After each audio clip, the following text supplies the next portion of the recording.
Thank you, Russ. I appreciate that. Good morning. Morning. It is good to be here with you all this morning. I'm honored to be here. As Russ said, my name is Brent Huckabee. I'm a pastor in Atlanta, Georgia, at a Methodist church. So I'm here in my favorite place in the world, Hawaii, to visit one of my favorite people in the world, Pastor David. But as life turned out, it didn't work out quite the way we had planned. He is over on my side of the world while I am over here on his. But I do hope you'll continue to keep David and Kate and the kids and his family in your prayers as they grieve their loss and celebrate the life of his dad. I'm particularly excited to be here at Central Union this morning. I actually was here and preached at David's installation service 3 years ago, if I look vaguely familiar if you were there. So I preached here 3 years ago and liked it so much, I have come back once a year ever since just to be with you all. I come to visit David too, but mostly to come and see you guys. And I was told that, not being UCC, I had to be explained that in a church like this, the pastor is voted on every 4 years as to whether or not they come back for another 4-year term. And if my math is correct, Pastor David is up for his vote this year. So I offered to come and move in for a couple months and be his campaign manager if he would like somebody to run it. He told me that he wanted to see how this morning went first, and then he would let me know. But either way, it is really good to be here with you. It is good to be in Hawaii. It is good to be taking a respite for me from my normal responsibilities back on the mainland. And rest is good. I find in my life there are not a lot of chances to take a break. Right? And even when there are chances to take a break, even when I get to the end of something I've been doing, it seems like there is always something that is happening next. We're always moving from one thing to the next. There's something else waiting around the bend. And this has been the case for most of my life. Right? I remember when I graduated from college some 16 years ago, I was so joyous and relieved to finally be done with that stage of my life. But then I found out that the conferring of my degree did not mean that I got a break. It actually meant I had to start providing for myself. And so I had to get a job, and I had to start working the very next week. And when I was ordained as a pastor after years of seminary and after going before local boards and denominational boards and finally getting approved, I didn't get a break then either. I was expected to go immediately to my next church and begin serving there. And even with my kids, I have 3 boys, 13, he's actually taller than me now, 11 and 8. I feel like we're always moving from one thing to the next. We just came out of a phase in our life where we had basketball games or practices 6 days a week. I love basketball. That was too much. It was a lot. So I'm glad, mercifully, that phase is over. But we're already talking about theater season and spring break and the end of the school year and what we're going to do this summer, and we just continue to look towards what's next. We're always moving towards the next thing. We're ready to take on the next challenge. There's always so much to do. And so in our scripture today, when Jesus gets baptized and John announces him as the Messiah, we expect that his next move will be to finally get started. Because in reality, while our passage comes fairly early in the Gospel of Matthew in the 4th chapter, Jesus would have been what most people assume is 30. And in a culture where you got married in your teens and your life expectancy wasn't that long, 30 was actually kind of ancient. I'm glad approaching 40 that is not the case anymore. But we would expect that Jesus would come up out of the water and finally begin his ministry. But instead, he's led away by the Spirit into the wilderness. If you don't know the story that happens just before what we read today, Jesus goes to the Jordan River to be baptized by John. And when he is baptized, he comes up out of the water. The Holy Spirit comes down in a dove and lands on him. And a voice from heaven declares, "This is my Son, with whom I am well pleased." It's this huge moment. But then instead of harnessing that momentum and getting started, Jesus retreats. He goes away to be alone. And so this is not a story about what happens next. This story today is a story of preparation for what is to come. Jesus has been identified as the Son of God in his baptism, and now he's preparing for his ministry and his journey towards the cross. This is not a let's get going, it's a pull back, a time of preparation and a time of testing.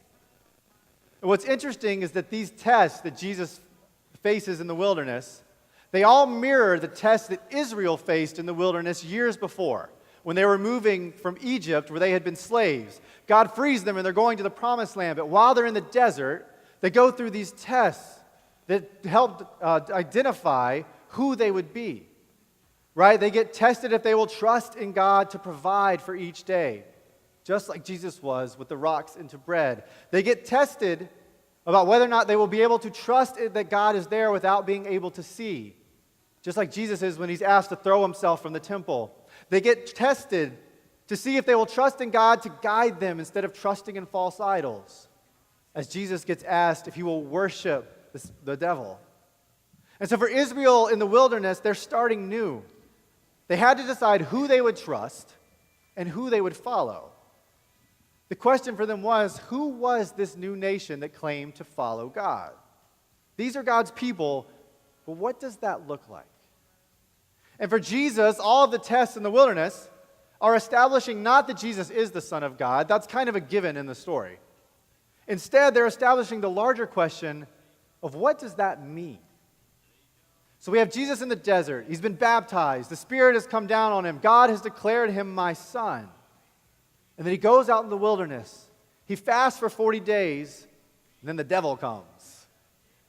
And the devil in the story would have been recognized in the first century by those who read this as the accuser, the one who entices humans to sin and tries to frustrate God's designs. And in our story, the devil knows who Jesus is. Some translations even say that instead of saying, if you are the Son of God, will you do this? That you could actually translate those words, since you are the Son of God, do this. And so cleverly, test by test, Jesus is being asked, in increasing levels of severity, to deny his calling. He is being asked to deny his trust in God to provide, to protect, and to guide. In all of these tests, Jesus is claiming his identity that is set in him the moment God declares, this is my son with whom I am well pleased. And so as he's tempted, he must decide what that means. But Jesus passes the test.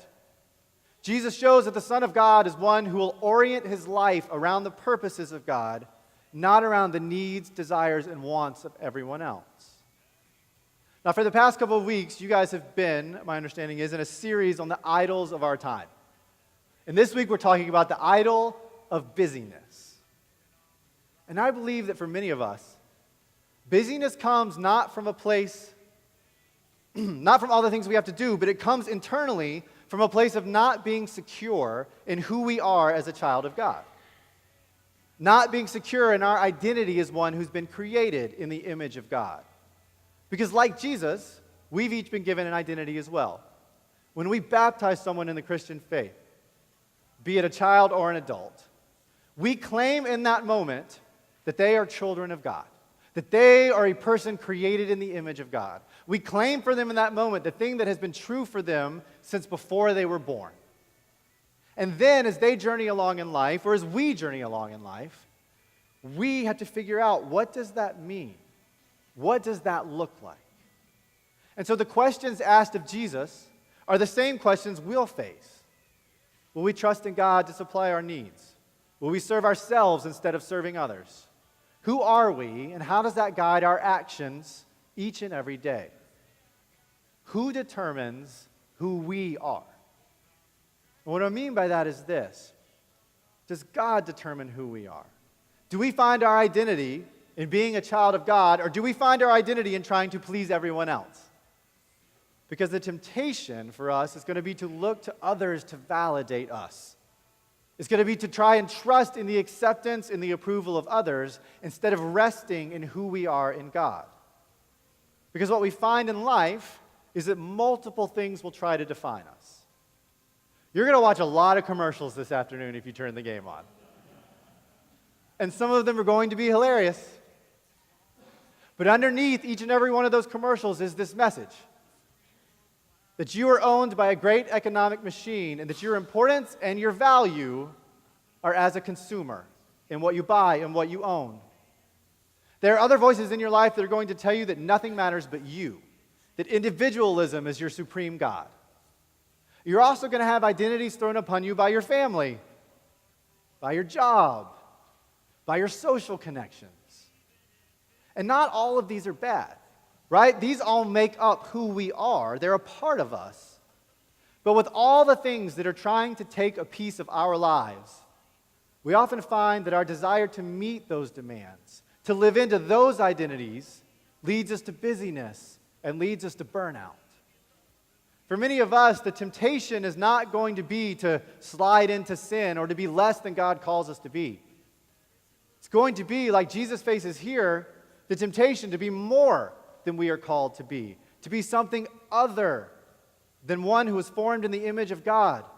It's going to be to try to live into the images that other people have created for us instead of living into the one that God has given us.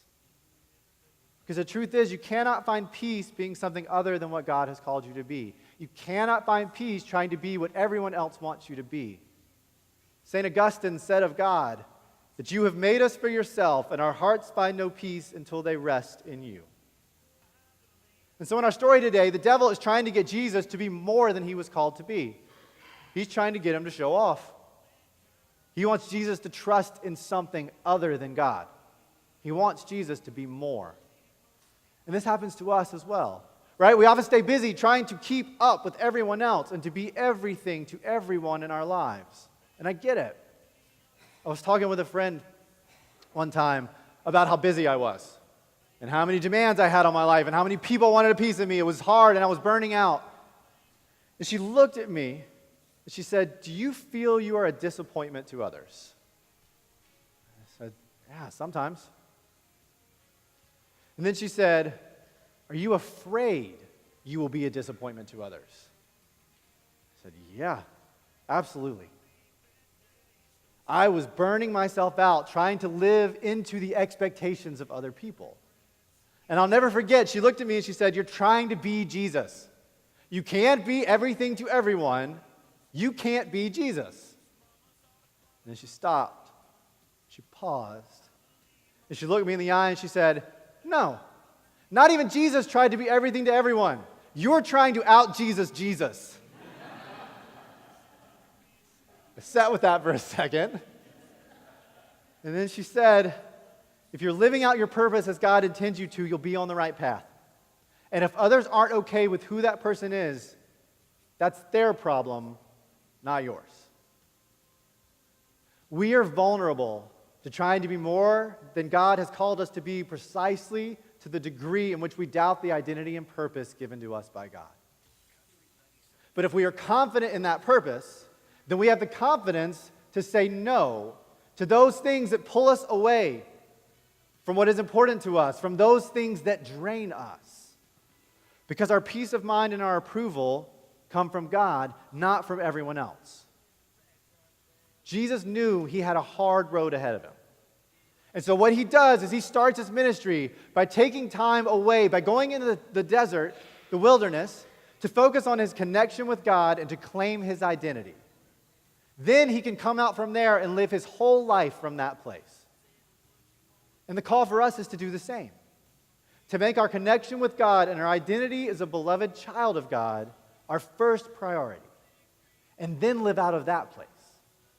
By taking time to pray, taking time to meditate, by taking time to be in community with others, to learn and to grow, by centering ourselves in God, we prepare ourselves to live the rest of our lives in response to God. And that doesn't mean you won't be busy. Life will still be busy sometimes. But the busyness is not a badge of honor of all the things you have to do. Instead, life becomes a series of choices of the things you get to do as you live life out of a place of centered purpose and not frenetic busyness. Because being busy is what comes easy in our culture. Being still, being present does not. But if we can get into a practice of being still, of becoming aware, of resting in God, we then become more aware and present for the other things in our lives. I went hiking yesterday here in Hawaii. It's one of my favorite things to do when I'm here. I went over to the Waihila Ridge Trail, which is, I don't know, that way. That's about all I can tell you. Google Maps took me there. I got up really early yesterday morning, thank you, jet lag, and I was on the trail at 7 a.m. Yeah, I was ready to go. I was the only car in the parking lot. The park ranger had to open the bathroom for me. I was so early. I was ready to hit the trail and get up to the top and reach the summit. So I took off, and about 30 minutes in, I realized something. I had not noticed anything on the trail so far. I was trying so hard to get to the end, to get to the summit, that I had been completely ignoring everything around me. I wasn't paying attention to anything else. I was missing the beauty of everything in that moment. And so I stopped. I took a deep breath, and I decided that I was going to slow down. I was going to breathe. I was going to appreciate the hike itself. That's why I was there. And so I did. I took it a little easier the rest of the way. I stopped to take pictures when I saw something I wanted to remember. And then I made it all the way, and I made it up to the summit. And when I got there, I stopped.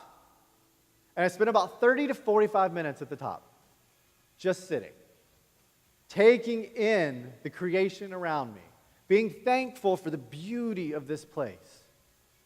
I'm going to be honest, I was about as centered as I get. And so I got up and was ready to head back down just as some other people were coming up the trail, reaching the summit. So as I got up to leave, I saw them, I said aloha. I may have even said namaste. I was really in the zone. And so I headed back down the trail. And about 15 minutes in, I heard it. Footsteps. The people who had come up behind me had not enjoyed their moment of zen at the top as long as I had, and they had already started back down. As I heard the footsteps getting closer, my first thought was not one of centeredness. My first thought was, I can't let them pass me. How embarrassing would that be to not be fast enough, and then they would pass me on this little trail. I started panicking. They were moving fast. I couldn't think of what to do, and finally it hit me. There's a clearing coming up. I know there is. I remember it because I stopped there last time. If I can make it to that clearing before them, I can stop and get a drink of water. That is a reasonable thing to do. And then I can let them go by, and it'll be normal. They can just go on by, and it'll save me the embarrassment of getting passed on the trail. And so I did. I hiked as fast as I have ever hiked. And I made it. I made it to the clearing first. I stopped, breathing incredibly hard. I got my water out, and sure enough, seconds later, here they come. They come up behind me. I get out a very breathless aloha. And they come up and they say, aloha. Hey, you're keeping up a great pace. Yes, I am. I was so proud. I had made it. I had saved myself. They bounded on down the trail. And as I sat there, drinking, recovering, it hit me. I had done it again. I had gotten so caught up in my desire to impress someone and to get to the end, I had completely ignored everything around me.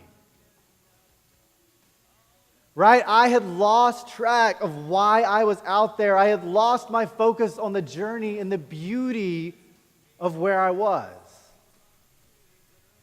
And I tell that story to say that this desire to stay present, this desire to stay centered and focused on our identity as a child of God, is something we have to keep coming back to. And setting up those times to pray, to meditate, to be with others, it has to be a regular thing. Because there are so many things each and every day who will try to pull us away from that journey. There are so many things that will attempt to redefine us and define us as they want us to be. And so we have to be intentional about finding those spaces and those times where we can come back and say, no, this is who I am. This is what I'm going to do to recenter myself so that I can then live the rest of my life from a place of purpose and centeredness. And it can start right here, right? We come into this place from a lot of different places, with a lot of different things on our plates, with a lot to do. But for 1 hour-ish, I don't know how long you'll go. We're not going to be done quite by noon. But for 1 hour, we come into this place. and we can be still, and we can pray, and we can read, and we can sing, and we can listen, and we can center ourselves around our identity as children of God. And in just a minute, we're going to come right here to this table. And we're going to partake in the grace of God and be reminded of who we are. So that we then can take that in us, out those doors and into the world to live from that place, to live out that calling. And so even if just for this hour today, we come in here and we rest, and we breathe, and we focus on who we are and how much we are loved. I am not naive enough to think that your life won't be busy. I'm not naive enough to think that there won't always be something else to do next. But I am hopeful that we can live those busy lives from a place of purpose, and that we can know and remain true to our identity as beloved children of God. Amen.